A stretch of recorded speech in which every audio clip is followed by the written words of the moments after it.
Kathasravanthi 2015 Swathi weekly కథ కథ కథ కథల పోటీలో ఎంపికై శరత్చంద్ర కథలు సమాహారంలో చోటు చేసుకున్న కథ విరోధి. రచన శ్రీ శరత్చంద్ర. వినిపిస్తున్నవారు పప్పు భోగారావు.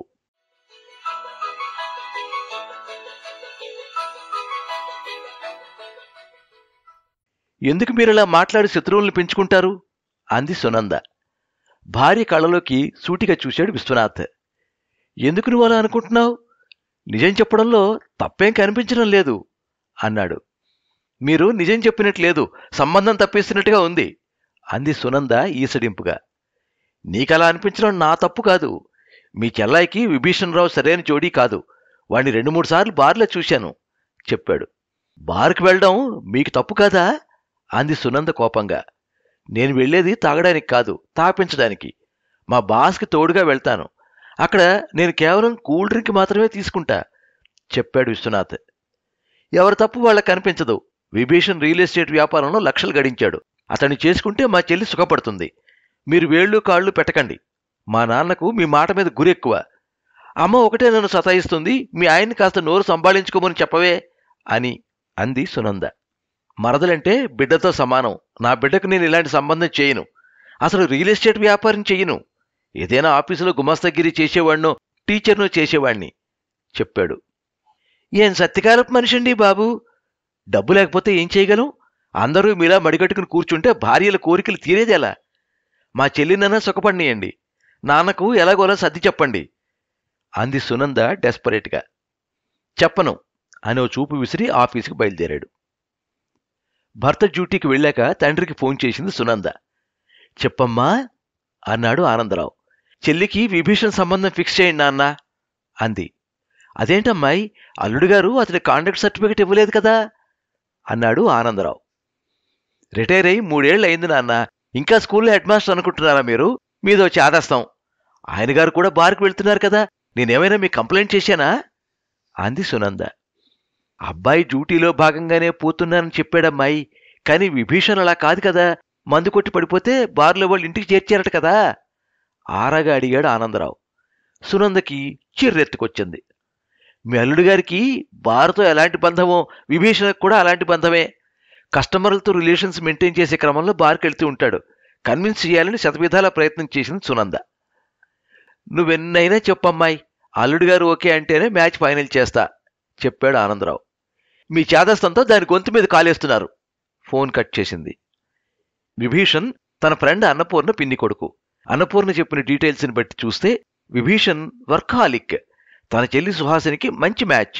మొన్న ఆదివారం పెళ్లి చూపులకు వచ్చి వెళ్లారు. ఈయన గారికి తెలిసి మెలికి పెట్టారు.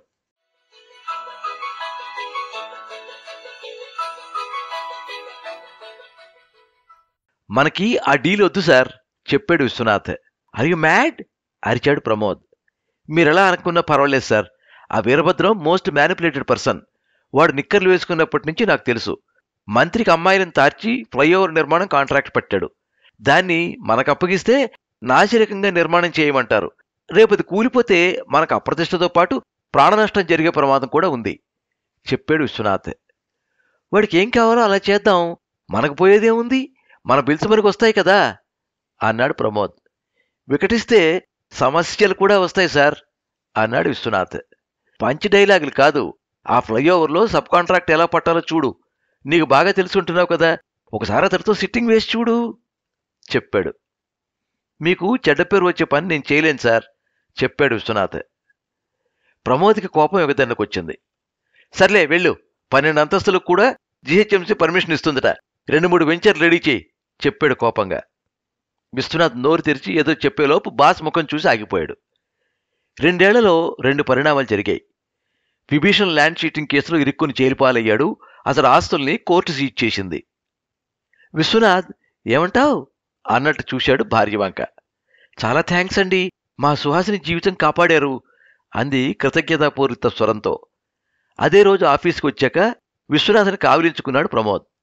చాలా థ్యాంక్స్ విశ్వ, కంపెనీ పరువు కాపాడావు చెప్పాడు. అయోమయంగా చూస్తున్న విశ్వనాథ్ని కదిపి, పేపర్లు చూడలేదా? ఛానల్లో వార్తలు గమనించలేదా అడిగాడు. పేపర్ చూడలేదు సార్. మావాడు టీవీ ముందు గంటల కొద్దీ కూర్చుంటున్నాడని టీవీ కట్టేశా చెప్పాడు. టీవీ ఛానల్ ఆన్ చేశాడు. జగదాంబ సెంటర్లో నిర్మాణం అవుతున్న ఫ్లైఓవర్ కూలిపోయిన దృశ్యాలు వస్తున్నాయి. విషయం అర్థమైంది విశ్వనాథ్కి. మనం సేఫ్ అయ్యాం సార్, కానీ ఆ బ్రిడ్జి కింద ఉన్న 2 బిచ్చగాళ్ళు చనిపోయారని న్యూస్ రీడర్ చెబుతుంది కదా సార్. నిజానికి ఈ సబ్ కాంట్రాక్ట్ మనం తీసుకుని ఉంటే ఈ 2 చనిపోవడానికి మన నిర్లక్ష్యం, అవినీతి కారణమని క్రిమినల్ కేసు పెట్టేది ప్రభుత్వం చెప్పాడు విశ్వనాథ్. కరెక్టే, it's good, keep it up చెప్పాడు ప్రమోద్. ఆ తర్వాత విశ్వనాథ్ ఏం చెబితే అది చేయడం అలవాటు చేసుకున్నాడు ప్రమోద్. కానీ ఆఫీసులో వాతావరణం అనూహ్యంగా మారిపోయింది. అందరూ విశ్వనాథ్ని శత్రువులా చూడడం మొదలుపెట్టారు. మనసు విప్పి మాట్లాడేవాళ్ళు కారు. తాము ఏం చెప్పినా బాస్కి యథాతథంగా చేరిపోతుందని విశ్వనాథ్ని అవాయిడ్ చేసేవాళ్ళు. విశ్వనాథ్కి ఇబ్బందిగా మారింది. ఒకరోజు ప్రాజెక్ట్ ఇన్ఛార్జి సుందరం పిలిచి అడిగాడు, ఆఫీస్లో అందరూ అదోలా ఉన్నారేంటి? మీరు ఏ విషయంలోనైనా ఫ్రాంక్గా ఉండాలనుకుంటారు సార్, వారికి అది సాధ్యం కాదు. ప్రతి ఒక్కరూ ఏదో ఓ విషయంలో అబద్ధాలనే ఆశ్రయిస్తూ ఉంటారు. వాళ్ళ మనసుల్లో ఏముందో పట్టేసుకుంటారని మీకు ముఖం చాటేసి తిరుగుతున్నారు. అందులో తప్పే ఉంది. ఈ కంపెనీ ఉప్పు తినేటప్పుడు మనం ఆనెస్ట్గా ఉండాలి, అంతేకాదు అది మన జీవన విధానంలో భాగం చెప్పాడు విశ్వనాథం. నిజమే సార్, అది అందరికీ సాధ్యం కాదు కదా సార్. మన ఆఫీసులో పనిచేసే పంకజం రోజు ఆలస్యంగా వస్తుంది. తను చెప్పే ఏ కారణంలోనూ నిజం ఉండదు. మరి మీకెలా ఎదురుపడగలదు? సూపరింటెండెంట్ ధనరాజు ఇంక్రిమెంట్ వచ్చిన ప్రతిసారి తన వాటా కింద ఎంతో కొంత ముడుపులు తీసుకుంటాడు. దాన్ని మీ ముందు ఒప్పుకోడు. ప్రాజెక్ట్ డిజైనర్ వరహాలరావు మన ప్రాజెక్ట్ సీక్రెట్స్ ఇతర కంపెనీలకు తరచూ చేరవేస్తూ ఉంటాడు. మిమ్మల్ని ఎదుర్కొనే గట్స్ అతనికి ఎక్కడుంటాయి? కంపెనీ హెచ్ఆర్ సీతారత్నం దరిదాపు తన బంధువులను లంచం ఇచ్చే వాళ్ళలో కంపెనీలో రిక్రూట్ చేసుకుంటుంది. మీ ముందు నిజాయితీగా ఎదురుపడి ఎలా మాట్లాడగలరు? ఇంత ఫ్రాంక్గా చెబుతున్నావు, నీలాంటి వాళ్ళు కూడా ఉన్నారు కదా అన్నాడు విశ్వనాథ్ అభినందనగా. సారీ సార్, నేను హెచ్పిసిఎల్ కంపెనీలో రేపే జాయిన్ అవుతున్నాను. శాలరీ ఇక్కడికన్నా హైక్ ఉంది. లాస్ట్ డే కదా, మీకు ఫ్రాంక్నెస్ ఇష్టమని ఇవన్నీ చెబుతున్నాను. నా దగ్గర నుంచి సమాధానం రాబట్టాలని 2-3 సార్లు అంతకు ముందు కూడా ట్రై చేశారు. నేనే తెలివిగా ముఖం చాటేశాను చెప్పాడు సుందరం. షాక్ అయ్యాడు విశ్వనాథం. ఏం జరుగుతోంది అసలు? తల విదిల్చాడు. ప్రమోద్కి ఇదంతా తాను చెప్పాలా వద్దా? సందిగ్ధం మధ్య గడిపాడు. ఇంటికెళ్ళగానే భార్య సునంద ఏదో కబురు చెప్పడానికి ఎదురుచూస్తోంది. తనకు తాగడానికి మంచినీళ్ళన్నా ఇవ్వకుండా, ఇది విన్నారా? ఏది అన్నట్టు ముఖం పెట్టాడు. ఆ విభీషణరావుకి బెయిలొచ్చింది చెప్పింది గొప్పగా. అది అతని హక్కు. మీ తెలివితేటలు ఏడిచినట్టే ఉన్నాయి. కింద నుండి పైదాకా మేనేజింగ్ చేసుకుని బెయిల్ సంపాదించాడట. ఇంకో ట్విస్ట్ ఏమిటంటే, తాను గ్రాబింగ్ చేశాడని ఆరోపించబడ్డ ల్యాండ్ న్యాయంగా అతనిదే అని, ఆ మేరకు లింక్ డాక్యుమెంట్లు ఉన్నాయని, ఎక్స్పార్టీ సమర్పించిన పత్రాలు నకిలీవని కోర్టు నిర్ధారించిందట. ఇంకో ట్విస్ట్ ఏంటంటే, సిటీలో ప్రైమ్ ఏరియా అది. దరిదాపు 100 కోట్ల పైచిరికి చేస్తుందట. మా సుహాసిని అతన్ని చేసుకుంటే 100 కోట్లకు అధిపతి అయ్యేది అంటూ ముక్కు చీదింది. సానుభూతిగా చూశాడు విశ్వనాథం. మీ మాటలు నమ్మి మా నాన్న చెల్లి గొంతు కోశాడు. బతకలేని బడిపంతులకి ఇచ్చి చేశారు. దాని బతుకు ఇన్స్టాల్మెంట్ బతుకు అయిపోయింది. ఏది కొనాలన్నా ఆ పిల్లాడు వాయిదాల పద్ధతి ఉంది దేనికైనా అని పాట పాడుతుంటాట అంది దుఃఖాన్ని మరింత అతిశయింపు చేస్తూ. సరేలే, ఎవరికి ఏది దక్కాలో అది దక్కేలా భగవంతుడు చేస్తాడు అన్నాడు లుంగిలోకి మారుతూ. నిజమే, నా రాత ఇలా రాశాడు అంటూ పప్పులో పోపు వేయడానికి వంటగదిలోకి వెళ్ళింది.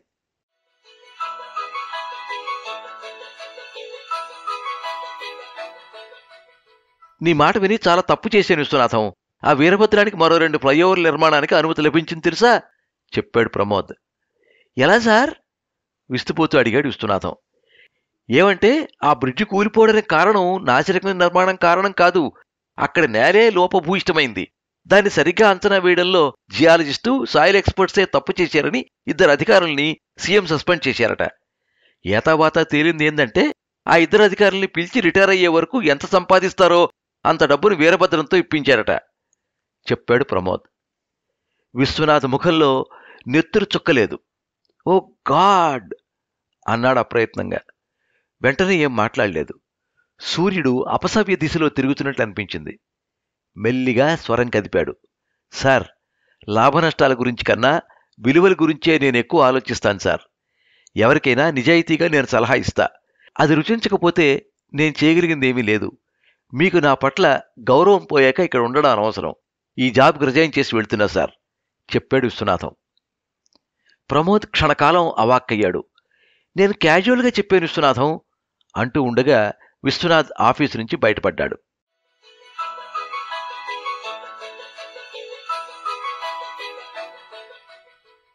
ఆఫీస్ మధ్యలో వచ్చేసిన భర్తని ఆశ్చర్యంగా చూసిన సునంద.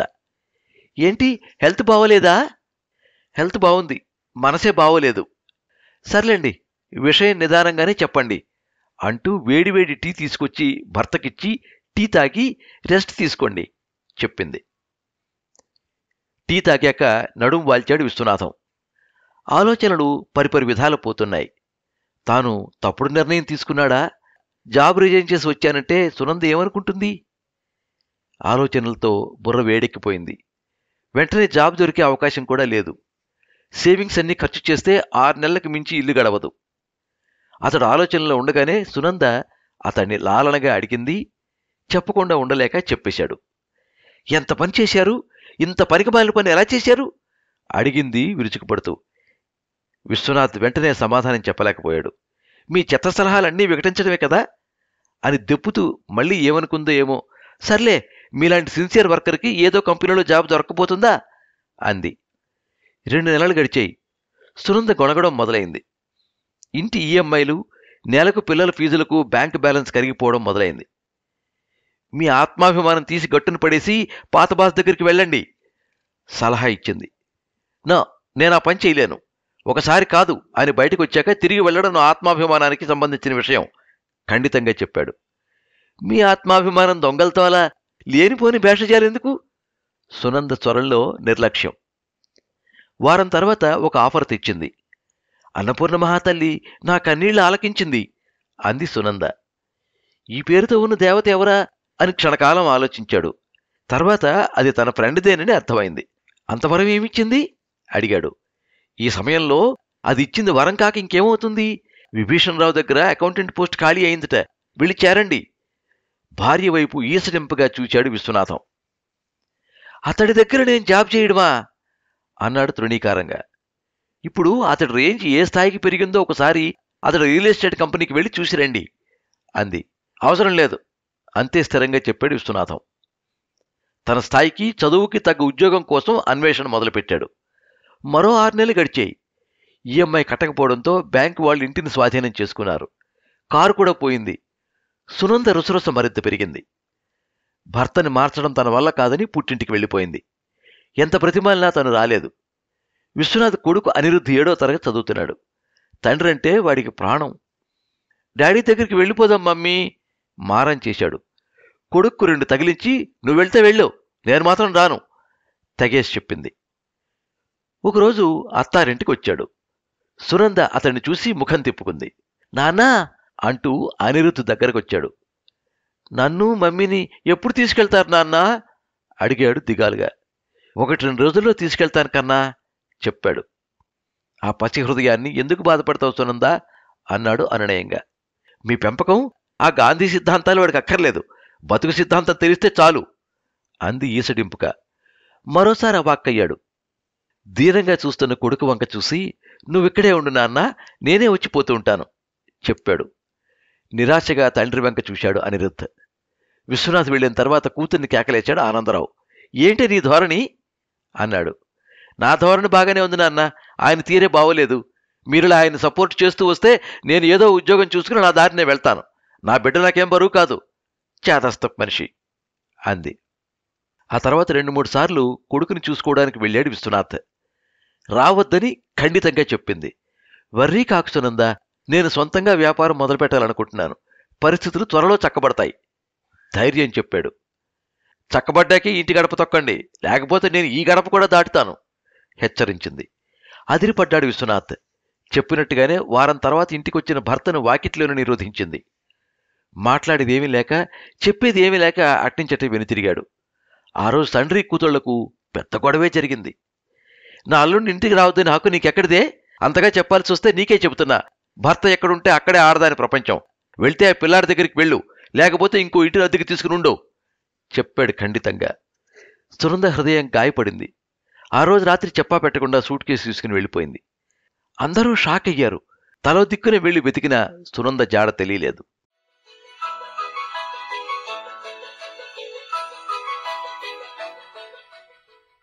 కాలచక్రం గిర్రున తిరిగింది. అనిరుద్ధ్ గ్రూప్ ఆఫ్ ఇండస్ట్రీస్ అధినేత విశ్వనాథ్కి ఉత్తమ వ్యాపారవేత్తగా ఛాంబర్ ఆఫ్ కామర్స్ సన్మానం ప్రకటించింది. సీఎం చేతుల మీదుగా సన్మానం జరుగుతుందని తెలిసి వ్యాపార రంగంలోని దిగ్గజాలు, ఔత్సాహిక పారిశ్రామికవేత్తలు, వివిధ రంగాల్లో పెద్దలు ఇచ్చేశారు.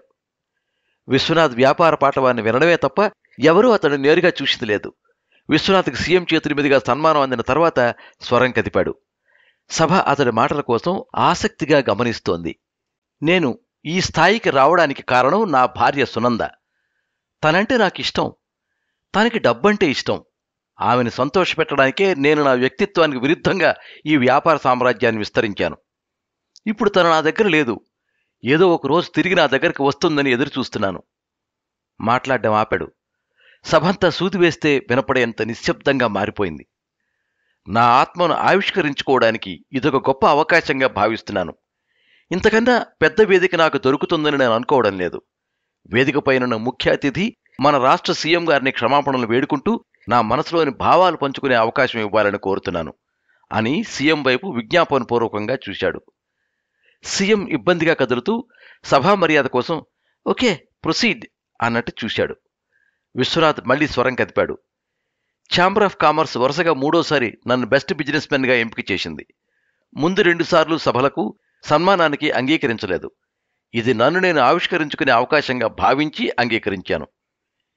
మీలో చాలామంది భావిస్తున్నట్టు నేను నైతిక విలువల పునాది మీద ఈ వ్యాపార సామ్రాజ్యాన్ని నిర్మించలేదు. నన్ను నేను చంపుకుని నిర్మించాను. యథార్థం మాట్లాడినంతకాలం చాలామంది నన్ను చూసి దూరంగా పారిపోయారు. అబద్ధాలు చెప్పడం అలవాటైన తర్వాత అందరూ మిత్రులైపోయారు. కొందరైతే ఆప్తమిత్రులు కూడా అయ్యారు. సమాజంలో హిపోక్రసీ రాజ్యం వెళుతుంది. ప్రజలు కూడా అబద్ధాలకు ఆకర్షితులైనంత సులువుగా నిజాలు జీర్ణించుకోలేకున్నారు. మన నేతలు సాధ్యం కాని వాగ్దానాలు ఇస్తున్నారని తెలిసినా నమ్మేస్తున్నారు.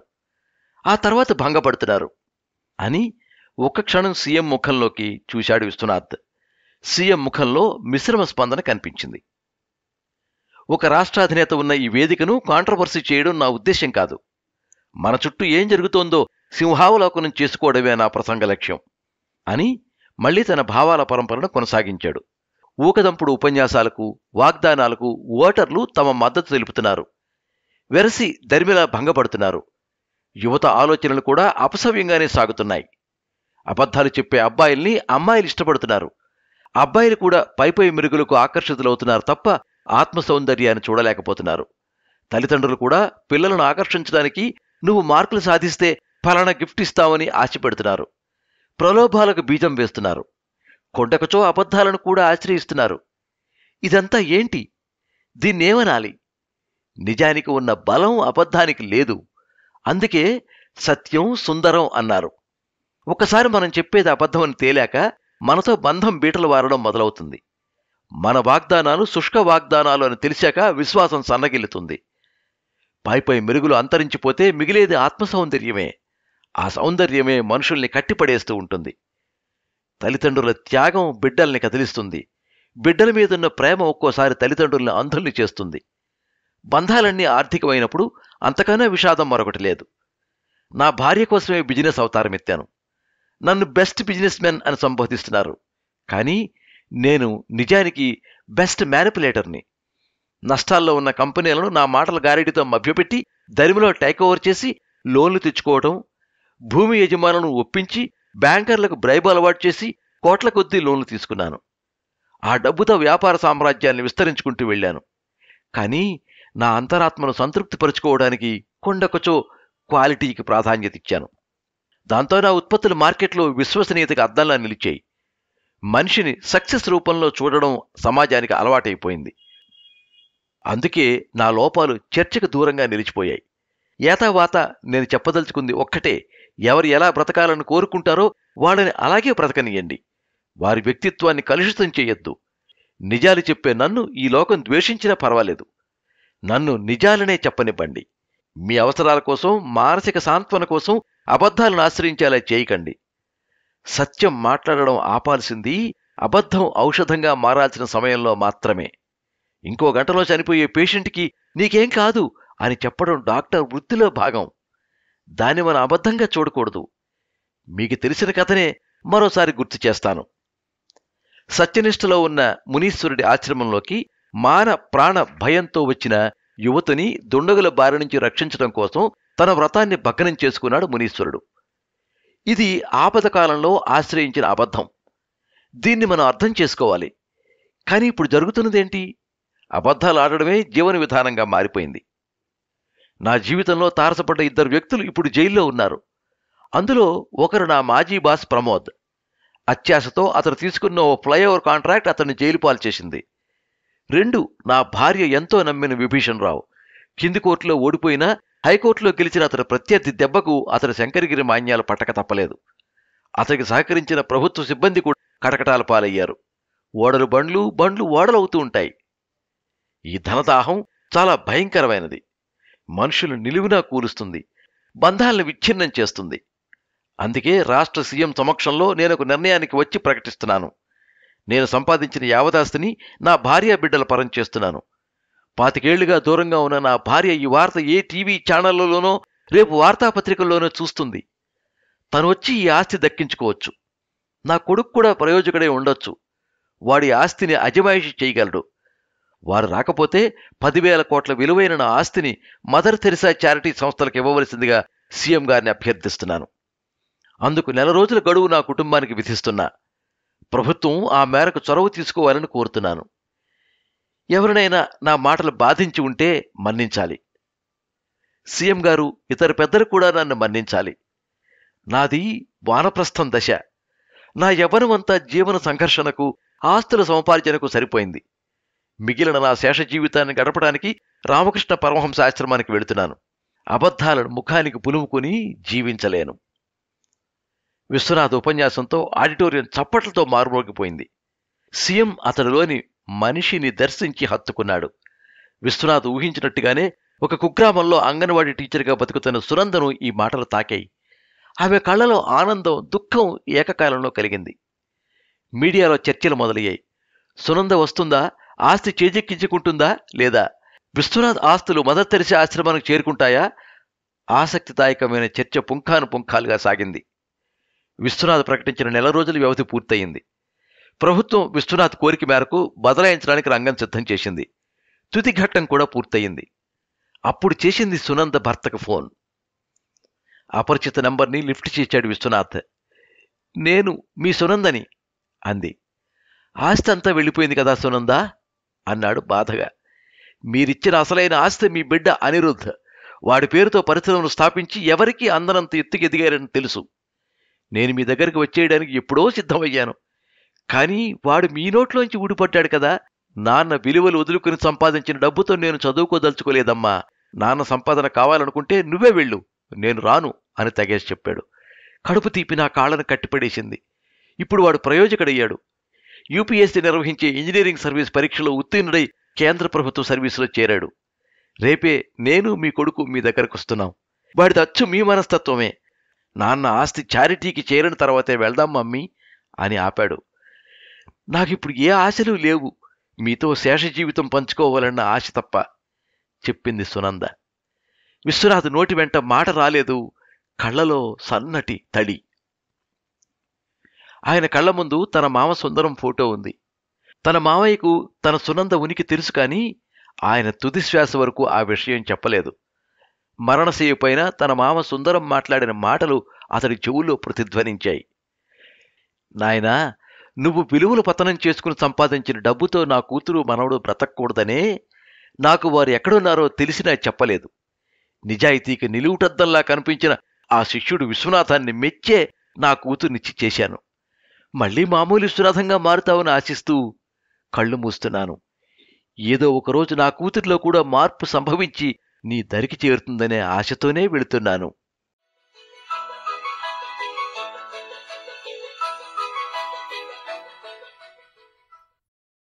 మీరింతవరకు విరోధి కథ విన్నారు. రచన శ్రీ శరత్చంద్ర. వినిపించిన వారు పప్పు భోగారావు. ఈ కథ మీద మీ అమూల్యమైన అభిప్రాయాన్ని కింద కామెంట్ బాక్స్లో రాయండి. ఈ వీడియోని లైక్ చేయండి, మీ మిత్రులందరికీ షేర్ చేయండి. ఇలాంటి మరిన్ని మంచి కథలు వినిపించడానికి ఈ ఛానల్ని సబ్స్క్రైబ్ చేసుకోండి. పక్కనే ఉండే బెల్ ఐకాన్ని క్లిక్ చేస్తే ఇలా అప్లోడ్ చేసే వీడియోల వివరాలన్నీ కూడా మీకు ఎప్పటికప్పుడు నోటిఫికేషన్ ద్వారా తెలుస్తాయి.